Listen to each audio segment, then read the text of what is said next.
नमस्कार। आप सभी का एग्जाम टॉपर के ऑनलाइन प्लेटफॉर्म पर बहुत बहुत स्वागत है। आज के इस वीडियो में हम जो कि हिंदी साहित्य B second year B first year के सेकंड सेमेस्टर का जो एग्जाम होने जा रहा है उसका अपन एक लेके आए प्रारूप के किस प्रकार से आप बेहतर अपने नंबर आप अर्जित कर सकते हैं। तो देखिए, काफ़ी सारे दोस्तों को मैसेज आ रहे थे कि हमारे किस प्रकार से पढ़े जिससे मतलब अच्छे नंबर आ जाए।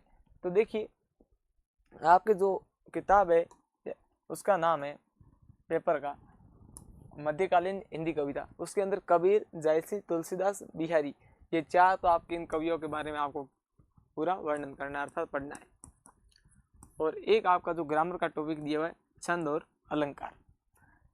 अब देखिए, मध्यकालीन हिंदी कविता आप पढ़ोगे, अब इतना सारा पूरा वर्णन नहीं पढ़ पाओगे, आपके एग्जाम में भी बहुत ही कम समय रहा है।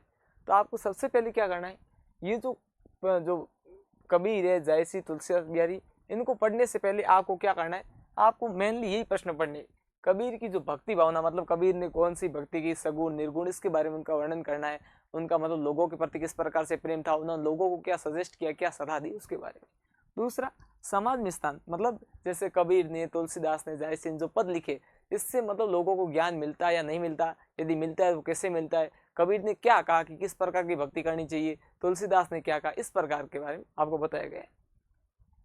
अब अगला है कि गोपियों का कृष्ण के प्रति प्रेम। अब देखो, ये नहीं है कि सिर्फ सूरदास ने भी लिखा है, जायसी वगैरह इन्होंने भी लिखा है गोपियों का और कृष्ण का आपसी प्रेम किस प्रकार का था, वो दोनों प्रेम में आपस में मिल पाए या नहीं मिल पाए, इसके बारे में आपको वर्णन करना है, ये बेसिक पॉइंट पढ़ना है। अगला है कि काव्य कला, जैसे कि कबीर हो गए, कबीर, सूरदास, तुलसीदास, सॉरी आपके सूरदास नहीं है, कबीर,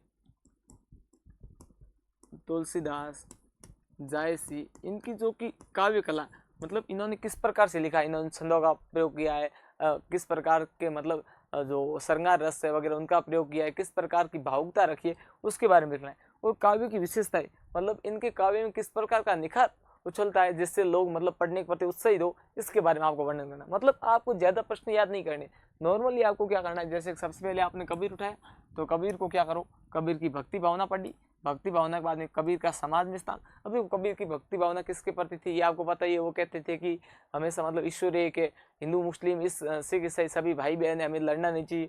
अब उनका समाज में स्थान, वो कहते हैं कि हमें समाज में एक साथ मिलजुल कर रहना चाहिए, इस प्रकार के आपको वर्णन करना है। और उसके बाद में आपको ये कबीर ने किसी प्रकार कोई गोपिया कृष्ण प्रेम नहीं लिखा, तो आपको अगला पॉइंट देख लेना है कि काव्य कला और इनके काव्य की विशेषता है। मतलब आपको 4 प्रश्न यहाँ याद करनी है।